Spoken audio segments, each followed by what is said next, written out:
Hi guys, good morning. அதாவது ஒரு செம்ம சோக கதையை வந்து செம்ம ஜாலியாக சொல்கிறேன் கைஸ். அதாவது என்ன, டார்லிங்கோட ஒரு காப்பி முடிஞ்சது. மியூசிக்லாம் இல்லை, ப்ரொடியூசர் அண்ட் ப்ரொடக்ஷன் டீம் பார்க்குறாங்க. நானும் ரூபன்லாம் பயங்கர கான்ஃபிடென்ட்டாக இருக்கும் கைஸ். படம் உள்ளே ஓடுது, நாங்கள் சிரிப்பாங்க. பிளாஸ்ட் ஆக போகுதுன்னு நினைக்கிற இடத்துலலாம் சிரிக்க மாட்டேங்கிறாங்க கைஸ். அப்படியே பார்க்குறோம், ஐயோ இது முடிஞ்சது போலியே. வெளியே வரும்போது சோகமாக வராங்க கைஸ். ஞானவேல் சார் ஆக்சுவலி கான்ஃபிடென்ட்டாக இருந்தார். பட் இருந்தாலும் இவங்கெல்லாம் பார்த்துட்டு சரி இல்லைடா வேணா ரீஷூட் பண்ணிடுன்றாரு. இப்போ நமக்கு எங்கெங்கெல்லாம் போகுது, உனக்கு டைரக்ஷன் தெரியல, உனக்கு அது தெரில, இப்படின்றதெல்லாம் வந்து முன்னாடி இந்த 3 படத்தில் சொன்னானுங்களா, அதெல்லாம் ஞாபகம் வருது கைஸ். ஆனால் ஒன்றே ஒன்று கைஸ், நானும் ரூபனும், மிஸ்டர் ரூபன் இதை கமெண்ட் பண்ணுங்க, உங்களுக்கு தெரியுது என்னன்னா ஃபுல் கான்ஃபிடென்ஸில் இருக்கும், இல்லை இது அடிக்கும் அப்படின்னு.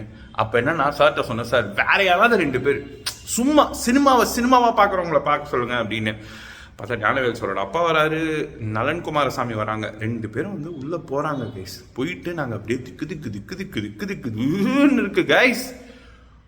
படம் பார்த்துட்டு வெளியில் வந்து நலன் கட்டி பிடிச்சாரு. நலனுக்கு இது ஞாபகம் இருக்குமா இல்லையா தெரியல. பார்த்துட்டு எக்ஸ்ட்ரா நிறையா இருக்கியா, first half super, second half பிளாஸ்ட்ன்றாரு கைஸ். ஞானவேல் சார் அப்பா அப்படியே ஞானவேல் சார் பார்க்க போயிட்டாரு. போய் பார்த்துட்டு சூப்பராக இருக்குன்ட்டாரு கைஸ். அதுக்கப்புறம் தான் மூவ் ஆச்சு. அதுக்கப்புறம் தான் ஞானவேல் சார் போய் பார்க்குறேன். ஓகேடா நல்லா தான் எடுத்துருக்க போல அப்படின்றாரு கைஸ். இப்போதான் கைஸ் உயிர் வந்தது. இதுக்கப்புறமா எப்படி படம் ரிலீஸ் ஆச்சு, அது ஒரு ஃபன்னு கைஸ். 9 நாளில் வந்து நாங்கள் போஸ்ட் ப்ரொடக்ஷன் பண்ணோம். அந்த கதையை நான் அடுத்து சொல்கிறேன். திருச்சிரும். Bye guys.